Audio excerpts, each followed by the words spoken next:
Bonjour, bonsoir à tous, vous qui regardez les vidéos que ce soit le jour ou la nuit, ici DVD Pro Souvenirs, et aujourd'hui je vais encore m'attaquer à un coffret, bien sûr, je vais m'attaquer à un coffret, et, euh, et peut-être que je m'attaquerai à un autre coffret qui est un peu, on va dire, le même catcheur, donc je vais vous montrer directement de quoi je veux vite en parler, car c'est encore une idée de cinéphile qui m'a proposé ça, donc j'ai accepté, et voilà quoi. Mais je le dédicace, hein, comme Cédric et comme All Wrestling International, son père, sa sœur, enfin, bref, etc., etc.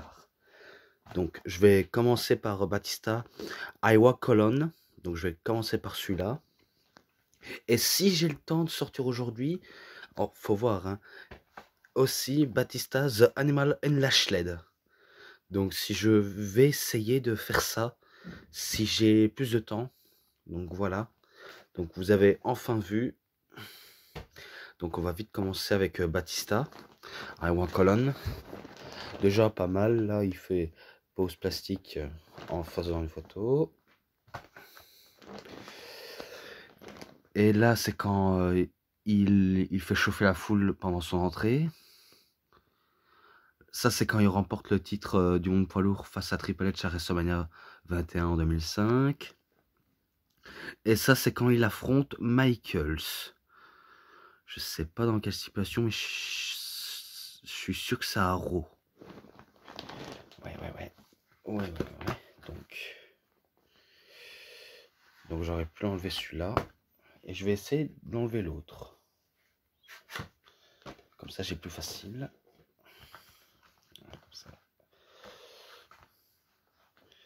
Là, on voit Batista avec l'évolution. Là, on voit qu'il fait, on va dire, une photo en s'affichant comme ça. Ça, c'est quand il, on va dire, il fait en gros équipe avec Eddie Guerrero. Ça, c'est pendant qu'il fait son entrée, en faisant sa petite pose habituelle, comme celui-ci, devant les feux d'artifice.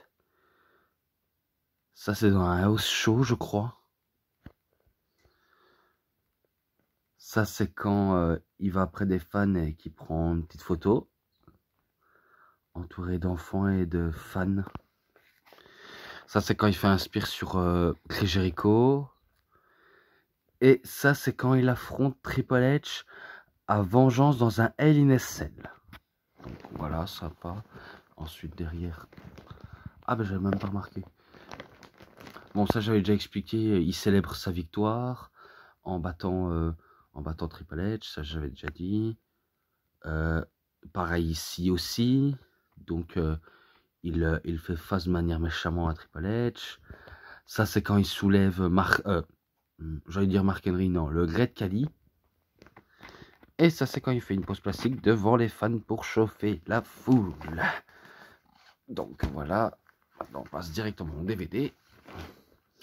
Pas mal. Et par contre, il y a, je sais pas si... Ah ben non, il n'y a pas de dessin. Autant pour moi. Et voilà. Ensuite, le petit menu d'inscription. Et là, il divertit la foule. Et là, derrière, il n'y a rien.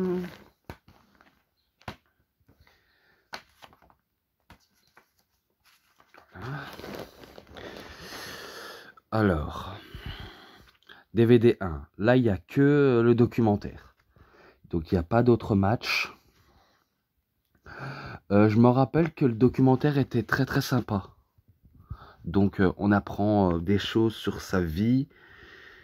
Et même sur sa carrière aussi. Donc, bouger, ben, ça c'est quand il se déplace vers sa ville d'origine, qui est Washington DC, dans le district de Columbia. Donc il explique même aussi son enfance. Par contre, dans ce reportage, il dit pas un drame qu'il a vécu durant son enfance, car il va l'expliquer dans les bonus. Ça, je vais vous l'expliquer tout après, car il explique dans une scène coupée qu'il a déjà connu, qu'il a déjà commis connu, pas commu. Il a déjà connu on va dire, un drame. Voilà quoi, j'ai pas d'autre explication. Ensuite, lycée. Là, il parle de ses années de lycée. Donc, lui, il s'était inscrit au sport, que ce soit, on va dire, du bodybuilding et aussi de la lutte amateur. Donc, il avait déjà participé à ça. Et, attendez. Ouais, en plus, à cette époque, Batista, avec sa sœur et son frère, ben, ils étaient pauvres avec leur mère. Donc, ils vivaient dans les rues, on va dire, les plus dangereuses de Washington, D.C. L'une des villes les plus dangereuses au monde. Donc, je crois qu'il explique dans ce reportage. Ensuite, videur. Ça, c'est quand il parle de la fois où il était videur de boîte de nuit. Et que, et que lors de ça. Ah, ben oui, il explique quand même son passé de délinquance. Ouais, car à l'époque, il volait des voitures. Quand, quand c'était un délinquant. Il avait déjà, il avait déjà eu un emploi en tant que videur. Où, où il passera au tribunal, je crois. euh, pour s'être battu. Je pense, hein.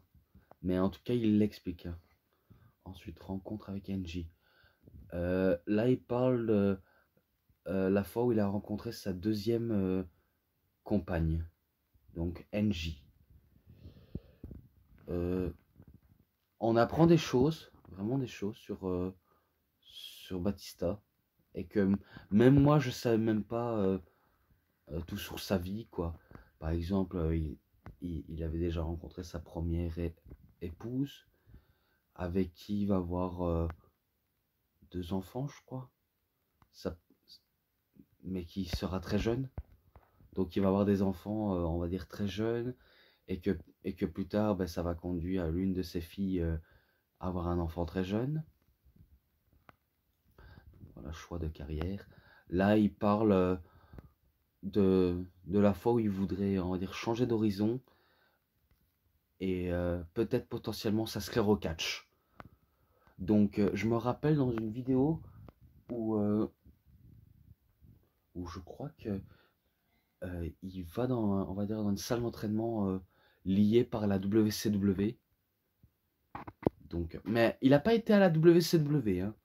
Non, en fait, il voulait juste s'entraîner dans une salle de développement de la WCW avec des coachs, tout ça, pour apprendre le métier de catcheur. Mais les choses se passeront pas aussi bien que prévu, car car les coachs de la WCW étaient très rudes et un, un peu, on va dire, abus d'eux-mêmes. Je peux qualifier ça de abus de soi-même. Donc, donc il décide d'arrêter très vite parce que sinon ça va lui frustrer tout au long de sa vie, quoi. Donc il s'était dit c'était pas le genre d'horizon que je choisissais à faire. Je voulais choisir autre chose que de la dureté, dureté, dureté. Et pourtant, ça va le conduire dans un centre d'entraînement des Wild Samoan. Donc, donc, on va dire une école de catch, mais samouran. Par exemple, par exemple, il a été entraîné par Afa, je crois, ou Afa Fatou, je sais pas. Je sais bien que c'est peut-être un des parentiers avec Roman Reigns. Mais en tout cas, Samoan, c'est vrai que c'est parenté avec Roman Reigns.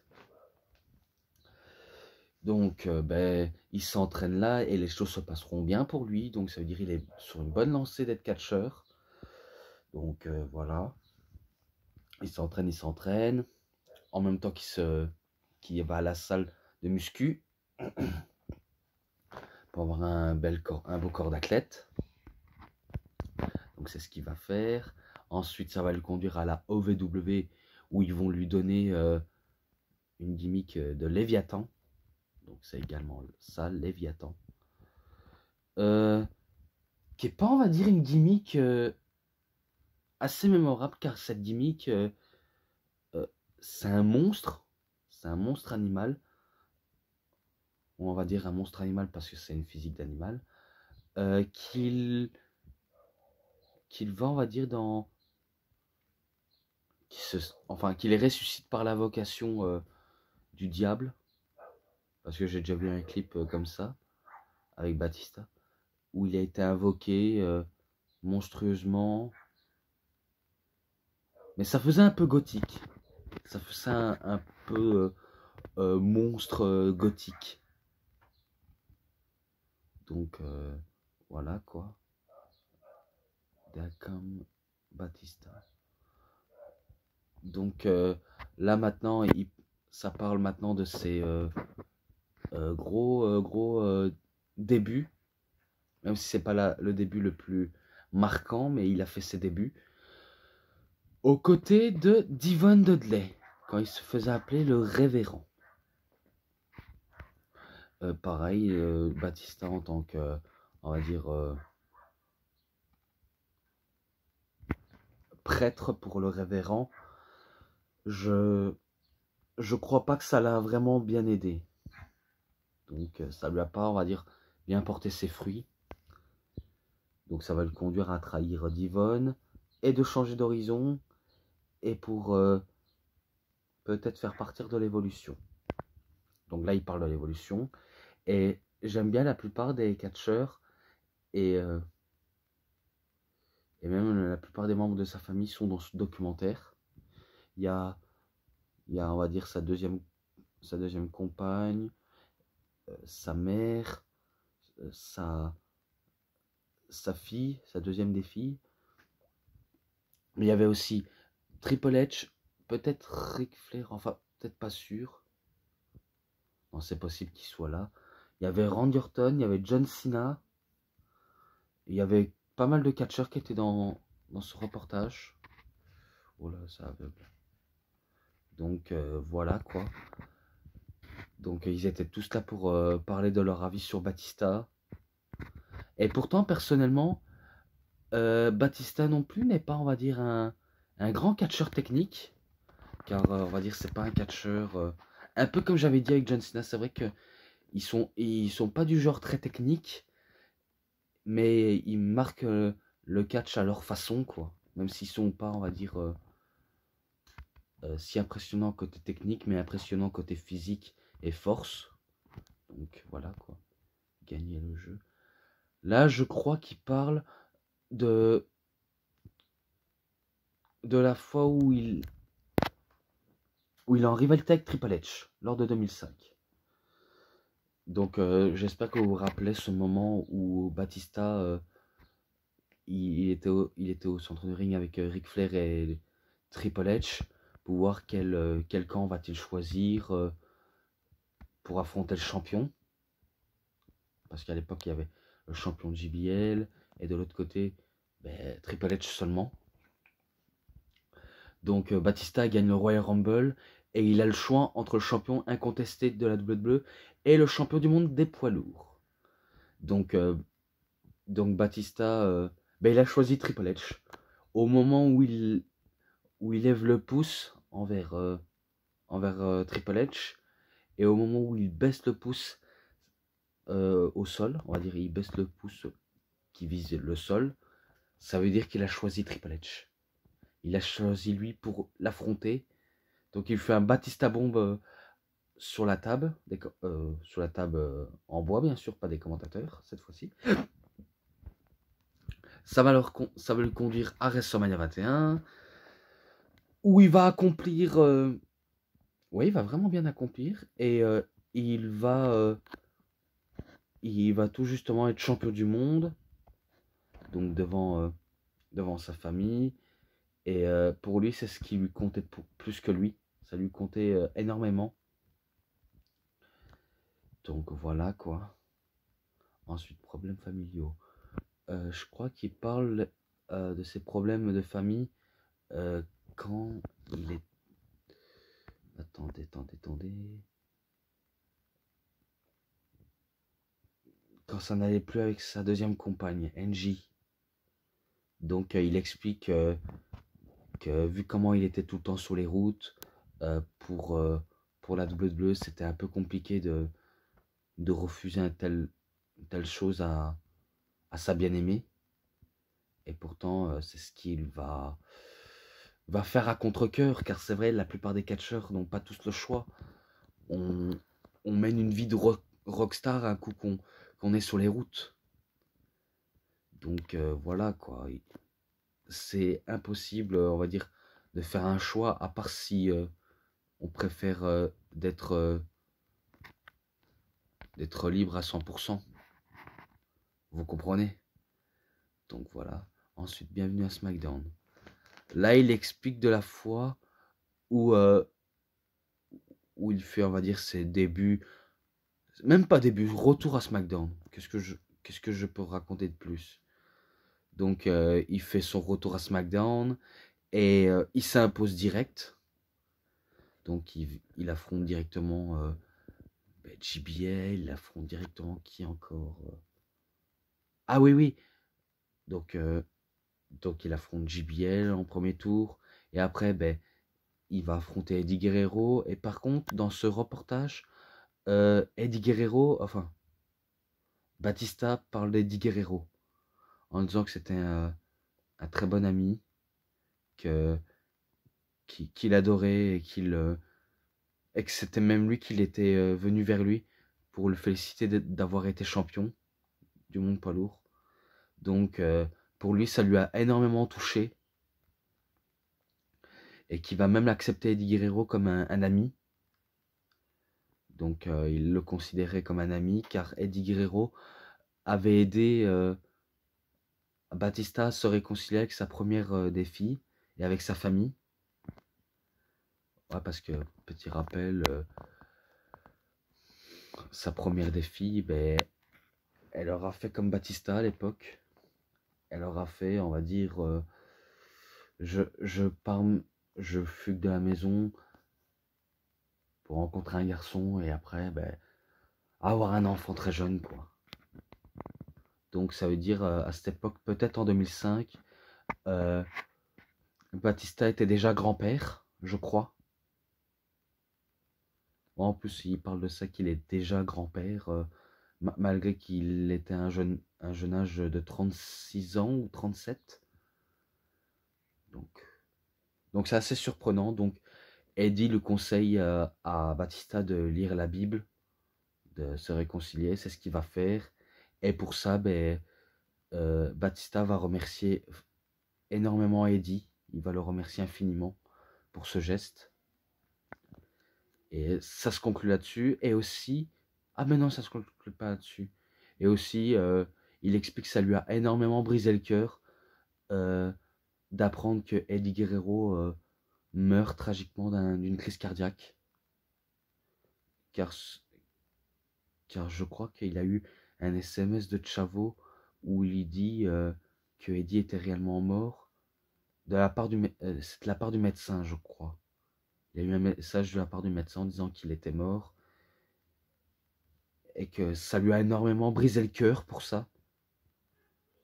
Car pour lui, Eddie Guerrero le considérait comme un ami. Donc ça lui a infecté, hein. Ça a infecté même tout le monde, hein, pour ça. Jusqu'à ce qu'il déclare qu'il adore Eddie dans un show hommage à SmackDown. Très émouvant, très émouvant. Ensuite, Star de Philippines. Là, il parle de la fois où il va aux Philippines, donc son pays d'origine, même s'il n'a jamais, on va dire, vécu aux Philippines. On va dire c'est son père qui a des origines philippines. Et sa mère, elle avait des origines grecques. Donc il avait, enfin, il a toujours les origines philippines et grecques, américains. Donc il a, on va dire, à peu près 3 origines, hein. On peut appeler ça comme ça. Donc il revient aux Philippines, il divertit son public philippine Et ça se conclure. Ensuite, le traitement royal.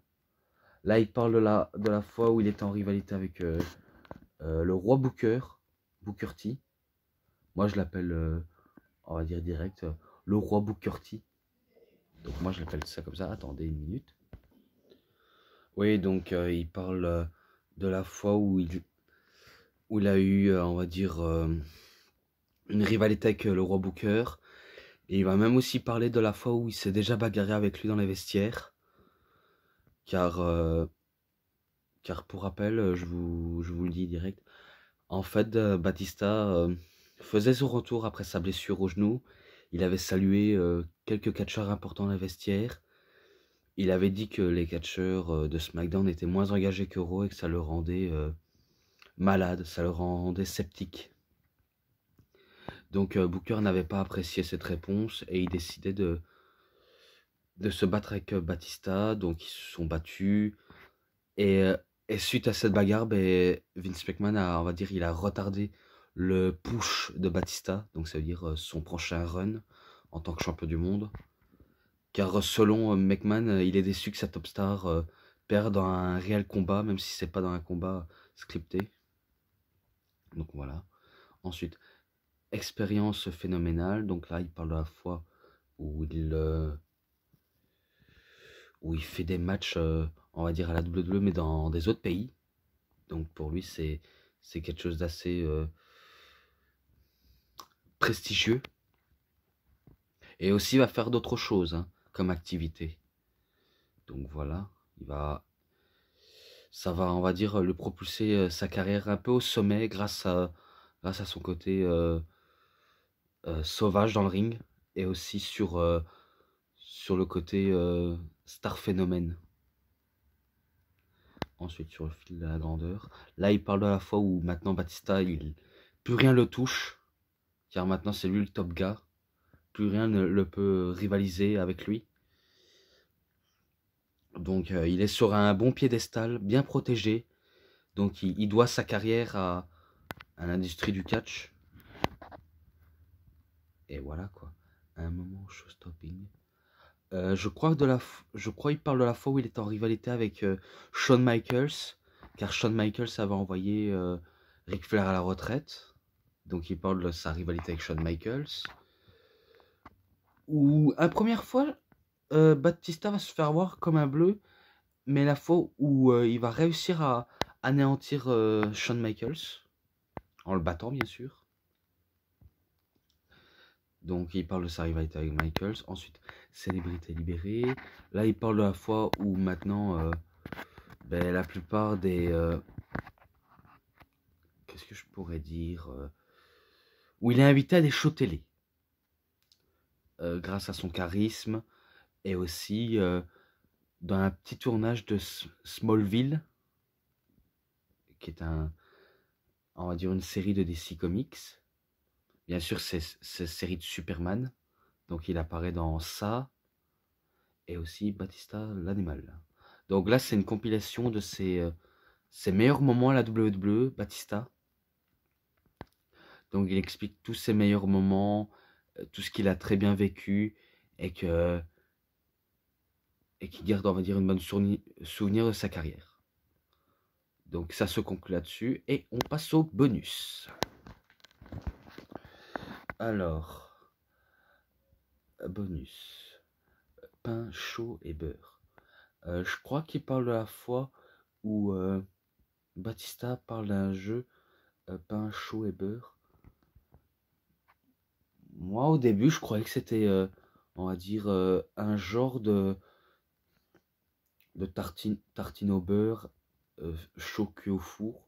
Moi, je croyais que c'était ça, le délire. Et finalement, c'était un jeu qu'ils avaient inventé quand ils étaient gamins. Lui, son frère et sa sœur. Ensuite, le quartier chaud de Batista. Donc là, il parle de son quartier à Washington, D.C., où il parle de la fois où il avait déjà connu un drame. Donc, si vous ne saviez pas sur la vie de Batista, en fait, il y a 2 ou 3 hommes qui se font tirer dessus sous sa cour, et alors que lui, il était en train de jouer dans sa cour. Peut-être qu'il était, on va dire, à l'intérieur de sa maison et qu'il a assisté à la scène, mais que pour lui, cette série de violences lui a profondément traumatisé, et aussi peut-être essayer de faire la même chose, mais heureusement qu'il n'a pas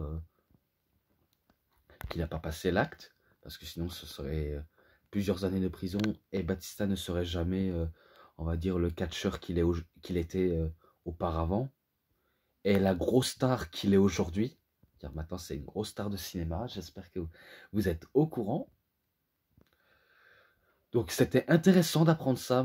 Ils auraient bien voulu en parler dans ce reportage, mais je crois que c'était une scène coupée. Ensuite, le plus grand maître nageur de la piscine. Donc là, il parle de la fois où il a déjà travaillé en tant que maître nageur. Et en plus, il était déjà bodybuildé, il était déjà très musclé. Je sais pas en quelle année, mais il était une baraque. Et en plus, je crois qu'il vivait en Floride, car il explique au début du reportage qu'il vivait en Floride. Donc, je crois que c'est un peu ça qu'il a réussi à rencontrer NJ, peut-être. Ensuite, Léviathan, le démon de la rivière de Ohio. Donc, ça, la Ohio Valley Wrestling. Donc là, il parle de la fois où sa gimmick de Léviathan peut-être l'a réussi à propulser vers la WWE, mais avec cette gimmick, ça lui a pas atteindre des sommets. Donc, Léviathan, comme je vous ai dit, c'est un démon, enfin, un monstre gothique. Voilà, quoi. Ensuite, nouveau costume de l'animal. Donc là, il parle de la fois où il était avec, avec Divon, où il faisait ses débuts avec un genre de costume, mais sauf que, on va dire, il a apparu avec un costume où les manches sont déchirées, avec, avec une chemise en dessous. Donc il est apparu avec ça, dans une scène avec Divon. Et Angie, quand elle avait vu à la télévision, ça lui a, on va dire, énormément fait rigoler de voir Dave avec un costume comme ça. Donc, vraiment pas mal, quoi. Même si ça lui a pas propulsé au sommet avec Divon, mais au moins il a réussi avec l'évolution. Ensuite, Dave Batista, bien sûr, rencontre Alonzo Mourning. Alors, je tiens à signaler que personnellement, je connais pas Alonzo Mourning. À mon avis, c'est un rappeur américain. Rien à voir avec Alonso en France, hein, de Marseille. Hein. Rien à voir avec Alonso des Psychiatres de la Rime. Donc, Alonso, j'espère que si vous suivez le rap, vous connaissez sûrement ce rappeur, qui a déjà chanté avec Soprano, bien sûr. Mais ça n'a rien à voir avec ça. C'est sûrement un rappeur US. Donc, la fois où il a rencontré Alonso dans un genre de...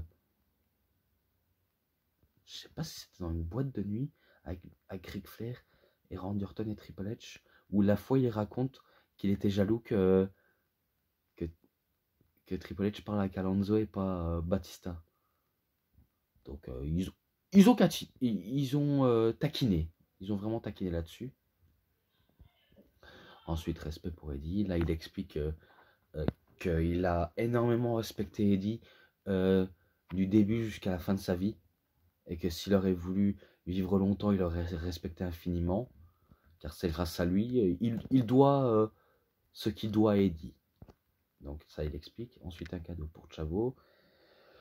Donc là, il parle de la fois où il a déjà acheté un cadeau au neveu d'Eddie Guerrero, qui est Chavo Guerrero. Il lui avait donné, on va dire, genre de Harley Davidson, je crois. Donc on va dire c'est une moto. Peut-être qu'il lui a offert ça. Pour son anniversaire, bien sûr. Donc là, il explique ça. Les conseils d'Eddie. Donc là, je vous avais déjà expliqué qu'il lui a donné des conseils en se réconciliant avec sa fille, mais aussi des conseils au niveau catch. Donc il lui a dit, t'as ton style à toi, tu sais ce que tu fais, en ce moment t'es celui que la WWE cherche à miser, et si tu continues comme ça, tout se passera bien pour toi, car tu seras devenu une grosse star. Et bien les paroles d'Eddie, je crois qu'elle a bel et bien porté ses fruits. Ensuite, la collection de boîtes de repas de Batista. Donc NJ parle de la fois où Batista avait déjà, on va dire, collectionné on va dire, des boîtes de repas, on va dire des boîtes à tartines, avec des différents designs. Par exemple, il y avait E.T., il y en avait pas mal. Donc il y avait une sacrée collection. En ce moment, il a 30... Oh, la vidéo va durer très longtemps, j'ai l'impression. Hein. Donc c'est pour ça que je vais essayer de vite me dépêcher. Ensuite, DVD 2, là, c'est les matchs. Match pour le championnat du monde poids lourd de la OVW entre Léviathan Batista contre The Machine Doug Basham à la Ohio Valley Wrestling le 28 novembre 2001. Donc il affronte Doug Basham, que je ne connais peut-être pas, mais à mon avis, c'est celui qui fera partie des Basham Brothers. Donc ouais, quoi. Et il le bat Doug Basham. Et il remporte le titre aussi. Alors ce match, vu comment on va dire, il est pas très foufou, mais ça le propulse, on va dire, dans ce DVD. Je crois que je lui mettrais un 3, 3,10. Allez, un 3,10. Ensuite, Batista contre Kane à Armageddon le 15 décembre 2002. Donc c'est à Armageddon, on va dire la soirée qu'il va avoir Triple H contre Shawn Michaels pour le champion du monde poids lourd au meilleur des 3 étapes de l'enfer.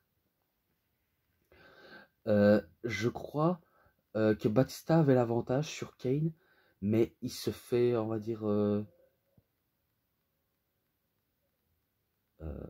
Ah ben non, c'est dans l'autre. Excusez-moi, autant pour moi.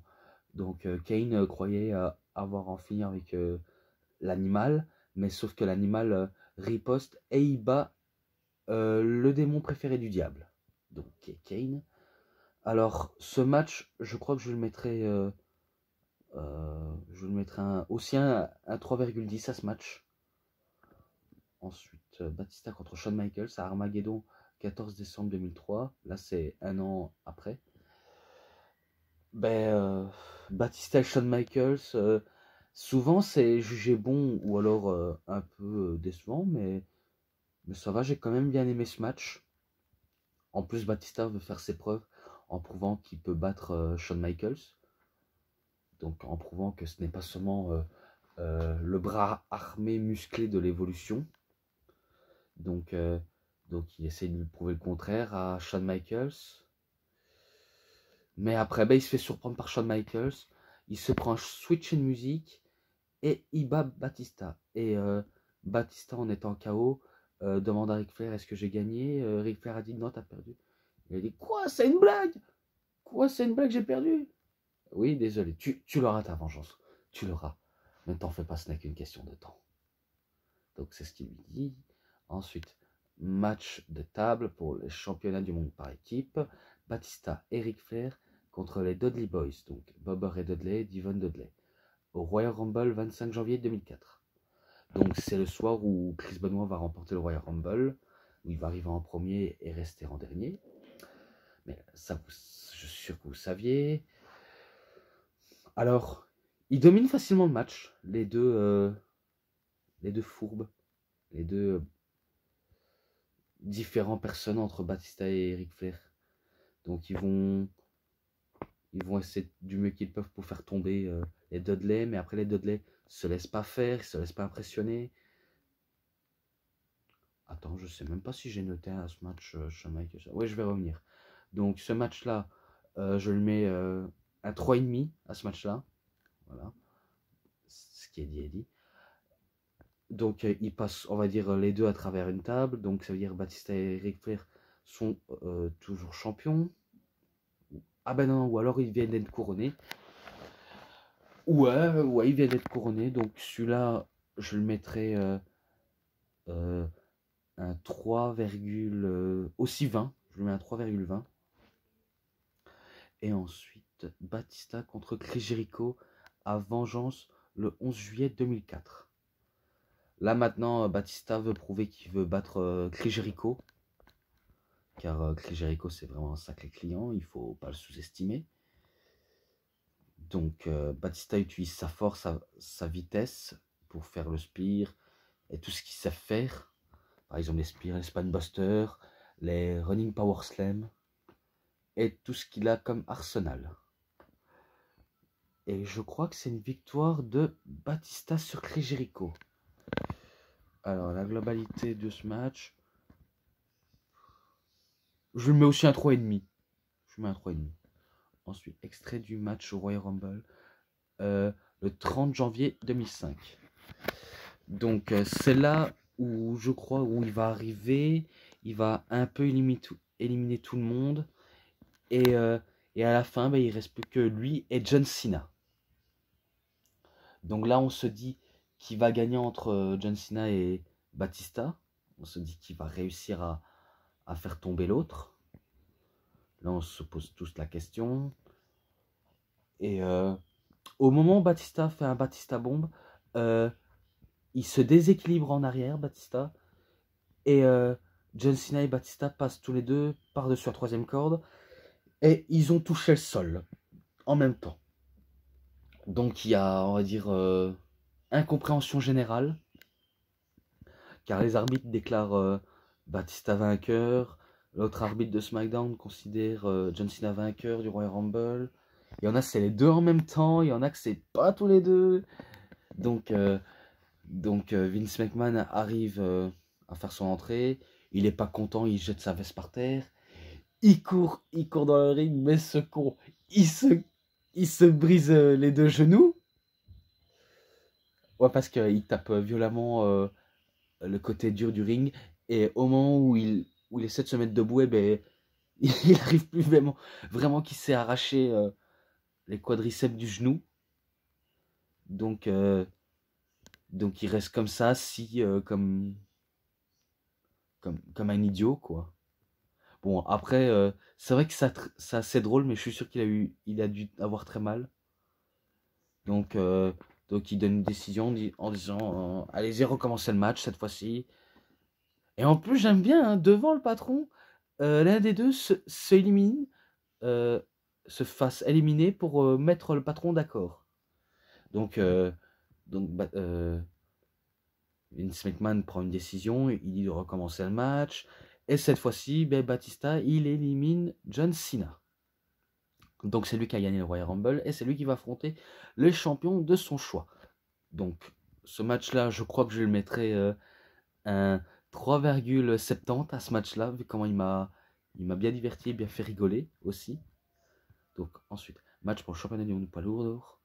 Batista contre Triple H à WrestleMania 21 le 3 avril 2005. Donc ça c'est dans un main event. Oui, le main event. Triple H qui fait son entrée avec Motorhead. Et Batista, il fait son entrée simple. Une entrée d'une bête.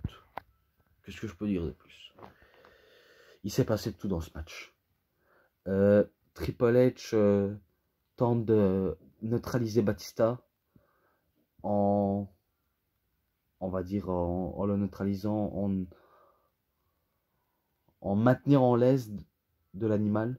Car selon lui, un de ses protégés qui l'affronte à WrestleMania, il y a des chances qu'on perd.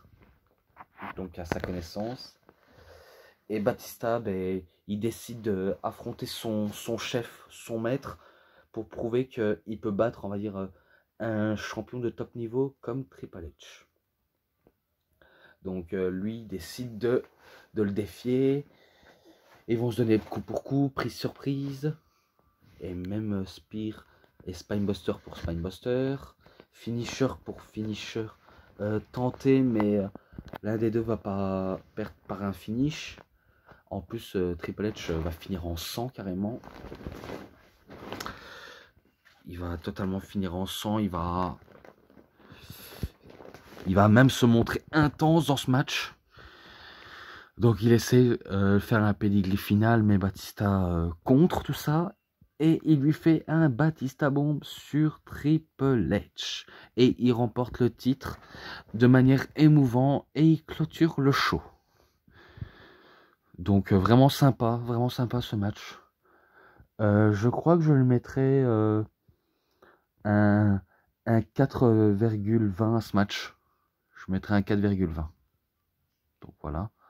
Ensuite, match dans un Hell in a Cell pour le championnat du monde poids lourd. Batista contre Triple H à Vengeance le 26 juin 2005. Intense et un bon Hell in a Cell match. Là, je vous dis, c'est un bon Hell in a Cell match. Donc, Batista, il est champion, il peut célébrer sa victoire. Et Triple H, bien sûr, il ne s'avoue pas vaincu. Il n'a pas fini avec son ancien maître. Enfin, son ancien, on va dire, animal qui le manipulait. Donc là, il décide de lui foutre une raclée, de le blesser gravement. Et donc, il choisit la stipulation que même Triple H affectionne tout particulièrement le Hell in a Cell. Donc pour lui, le Hell in a Cell, c'est quelque chose d'assez affectueux pour lui. Et il va lui prouver qui est digne dans l'évolution et que on peut pas, on va dire, rivaliser avec The Game, et qui va le faire comme il a fait avec Randy Orton. Donc il a éjecté Randy Orton, il l'a battu, tout ça. Donc il a un peu enterré Randy Orton. Je vous le cache pas, il l'a un petit peu enterré. Eh ben là, il enterrera pas Batista, car c'est Batista qui va lui donner une leçon. Il va même prendre une chaise entourée de barbelés et lui râper la tête avec. Donc il lui fait une sacrée correction. Donc Triple H finit ensanglanté. Même Batista aussi, je crois qu'il va finir ensanglanté. Car il va saigner du dos suite aux chaises de barbelés. Et en plus, Triple H va même prendre une massue. Il va essayer de lui faire un pedigree pour remporter le match. Mais Batista se dégage. Et à la surprise générale, Batista bat Triple H avec un Batista Bomb. Et à la fin, c'est Batista qui remporte le match. Alors, ce match, vu comment il est très intense, je crois que je lui mettrai un 4,40. Vu comment il est vraiment pas mal quand même. Donc si vous n'avez jamais vu, je vous l'invite vraiment. Ensuite, match sans prise interdite pour le championnat du monde poids lourd de la WWE au SummerSlam 21 août 2005. Alors là, je me fais court. Batista, il affronte JBL, que ce soit dans le ring, à l'extérieur du ring ou dans le public. Donc il va mettre à mal JBL. JBL va essayer de riposter, mais il est tombé sur quelqu'un de plus fort que lui, JBL. Donc il commence à punir JBL. Et il va même battre JBL avec un Batista Bomb dans les escaliers. Et je crois que ça se termine là-dessus. Alors ce match-là, je lui mettrai un 3,50. Voilà, je vous mets un 3,50. Et ensuite, le dernier match du DVD 2. Allez. Match pour le championnat du monde poids lourd de la WWE à No Mercy le 9 octobre 2005. Batista contre Eddie Guerrero. Donc, comme j'ai dit, Batista il se montre très reconnaissant à Eddie Guerrero. Donc il voudrait affronter Eddie Guerrero, vu comment Eddie Guerrero a remporté un match où il est le challenger numéro 1. Donc il décide d'affronter Batista. Donc comme j'ai dit dans la review de Viva la Raza, Eddie Guerrero tente à chaque fois d'essayer de tricher. et que Batista lui avait dit, on va dire, au début de la rivalité, si jamais tu essaies de mentir en trahissant ta promesse, je te ferai pas de cadeau. Donc il lui dit ça dans un clip. Donc j'espère que vous connaissez la suite. Il le bat avec un Spinebuster à la place d'un Batista Bomb. Et à la fin, ben, Eddie Guerrero serre la main de Batista. Et un coup que Batista se retourne, on le voit sourire comme s'il allait lui poignarder dans le dos. Une chose qu'il n'aura pas fait. Et comme j'avais dit dans le DVD de Vive la Razza, c'était son anniversaire ce jour-là. Le 9 octobre, je crois que c'était son anniversaire. Bien sûr, ça va pas être montré dans cette image, car l'image sera vite coupée dans les caméras du monde entier. Et qui vont, on va dire, le montrer dans un petit bonus, mais pas dans le bonus là. Il est pas mal. Il est pas mal. Je crois que je le mettrai... Attends, je sais plus si j'avais noté... faut pas que je fasse d'erreur comme j'avais fait avec John Cena et Randy Orton à SummerSlam. Parce que j'avais mis un 3 alors que c'était 3,5. Attendez, je vais vérifier. Alors. Un 4,40. Donc je lui mets un 4,40 à ce match. Vu comment il est vraiment très bon. Voilà. Ensuite, DVD 3, encore les matchs. Match pour le championnat du monde poids lourd. Batista contre le roi Booker T. Voilà quoi. Survivor Series, 26 novembre 2006. Alors, comme j'avais dit, Batista est en rivalité avec Booker, car il voulait le battre infiniment. Donc en le prouvant qu'il veut gagner ce qui lui appartient avant qu'il soit guéri de sa blessure. Donc il aura des mois, on va dire, plus tard. Et il bat le roi Booker avec un Spinebuster et un Batista Bomb, je crois. Alors que Charmel voulait intervenir. Donc ça n'aura pas porté ses fruits. Mais il aura gagné, Batista. Donc je crois que ce match, je le mettrai un 3,80 ce match. Voilà, sans plus. Ensuite, match triple menace pour le championnat du monde poids lourd. Batista contre le roi Booker T, voilà. Et Finn Finlay à SmackDown le 1er décembre 2006. Finlay tente à chaque fois de déstabiliser Batista et le roi Booker. Mais le roi Booker tente à chaque fois d'essayer de maltraiter Finlay et neutraliser Batista pour devenir champion, pour récupérer ce qui lui appartient.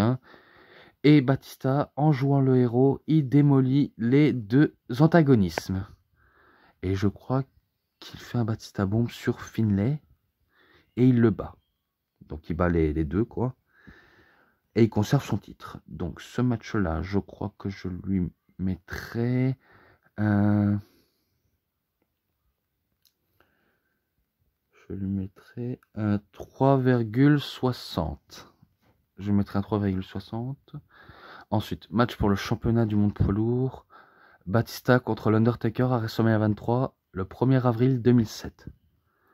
Grand match entre Batista et l'Undertaker. Vraiment. C'était assez excitant. Pourtant, certains se plaignaient que ça n'a pas été le main event.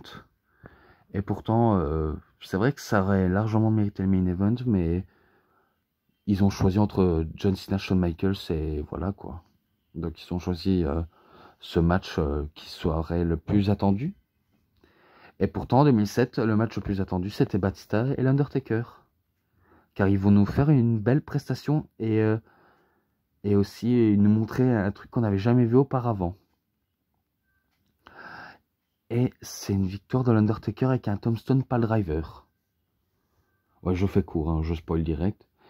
Donc ce match-là, je crois que je lui mettrai un 4,20 à ce match. Je mettrai un 4,20. Ensuite, match en cage d'acier pour le championnat du monde poids lourd de la WWE. Batista contre Edge à One Night Stand le 3 juin 2007. Donc ce n'est pas en 2006 où il y a le CW, c'est lors d'un One Night Stand. Alors Batista, je croyais le voir vainqueur. Je croyais qu'il le battrait Edge de manière dans les règles. Mais il galère à battre Edge. Donc je me suis dit, s'il a affronté des plus durs adversaires, il a des chances qu'il battrait quelqu'un comme Edge. Mais sauf que au moment, parce que je vais aller directement au finish, au moment où Edge est déjà, on va dire, à l'extérieur de la cage, Batista rampe vers la porte, mais il touche, on va dire, avec ses mains, donc ça ne compte pas. Et Edge sort directement de la cage parce que ses pieds ont touché le sol. Donc c'est victoire de Edge. Alors ce match-là, je crois que je le mettrai à 3,90. À ce match-là, je mettrai un 3,90. Voilà quoi. Ensuite, match pour le championnat du monde poids lourd avec comme arbitre invité spécial Stone Cold Steve Austin. Batista contre l'Undertaker à Cyber Sunday 28 octobre 2007. Là maintenant c'est qui tout double entre Batista et l'Undertaker. Et en plus c'est la seule chance pour Batista de battre l'Undertaker. Une chose qu'il va faire, il va se passer tout dans ce match. Il va un peu affaiblir Taker. Même Taker va essayer de l'affaiblir. Mais à chaque fois, les deux se relèvent de toutes les prises qui se donnent. Et Batista va lui faire un Batista bomb sur Undertaker. Mais Undertaker dégage d'un tombé. Donc il lui fait un deuxième Batista bomb. Mais cette fois-ci, il remporte le match et le titre. Enfin, il était déjà champion, hein. Donc il reste champion et il peut se vanter d'avoir battu le Taker, même si c'est pas à WrestleMania. Donc ce match, je crois que je le mettrai un 4,5 à ce match-là. Je mettrai un 4,5. Ensuite, match tag team à 6, donc un match à 6. Batista et Triple H et Ric Flair contre Randy Orton, Edge et Umaga à Raw le 10 décembre 2007. Donc en gros, c'est un peu la formation de l'évolution, mais sauf que Randy Orton refuse de s'inviter à la fête vu comment il n'oublie pas qu'il a été trahi par Triple H, pardon. Il a été trahi par son ancien chef, donc il décide de ne pas le rejoindre et il s'allie à Edge et Umaga. Et pourtant il aura perdu ce match face à Triple H, face à Batista et Ric Flair. Voilà, spoiler. Ce match est pas mal, même sans plus. Je crois que je le mettrai un 3,70 à ce match. Donc voilà quoi. Ensuite, match simple. Batista contre John Cena au SummerSlam 17 août 2008. Bon match. C'est rare qu'ils ont des bons matchs Cena-Batista. Mais celui-là, il est pas mal. Par contre, il y aura peut-être des spoilers dans les prochaines minutes que je vais dire. Mais dans ce match, quand John Cena a décidé de faire sa descente de la cuisse sur la tête, il va se prendre un Batista bomb de la part de Batista. Donc, on va dire à la première Batista bomb, il se brise la nuque sur cette manœuvre. Et pourtant, Batista va faire le tomber. John Cena se dégage malgré une nuque pétée. Donc pour ça, pour finir le match, il lui fait un deuxième Batista bomb. Et il bat John Cena. Donc victoire de Batista sur John Cena. Et ce match-là, je crois que je le mettrai un 4... Ouais, allez, je vais lui mettre un 4,10 à ce match-là. Et ensuite, au dernier coffret, excusez-moi si vous ne voyez pas, car il y a le soleil. Donc, Batista contre Randy Orton à Armageddon, 14 décembre 2008. Donc, ça clôture le DVD. Pas mal, mais on va dire, c'est pas énormissime, mais il est pas mal. Je sais même pas s'il y avait le titre qui était en jeu. Ah ben non. Autant pour moi, c'était un match simple. Donc Randy Orton tente d'affaiblir Batista. Batista tente d'anéantir Randy Orton pour le prouver que ce n'est pas lui qui va essayer de le, le mettre hors d'état de nuire. Donc Randy Orton lui fait un RKO, mais Batista se dégage. Batista lui fait un Batista bon, mais Randy Orton s'évade pour éviter qu'il subit le tombé. Mais trop tard pour Randy Orton, il va se prendre un nouveau Batista bon de la part de Batista, pardon.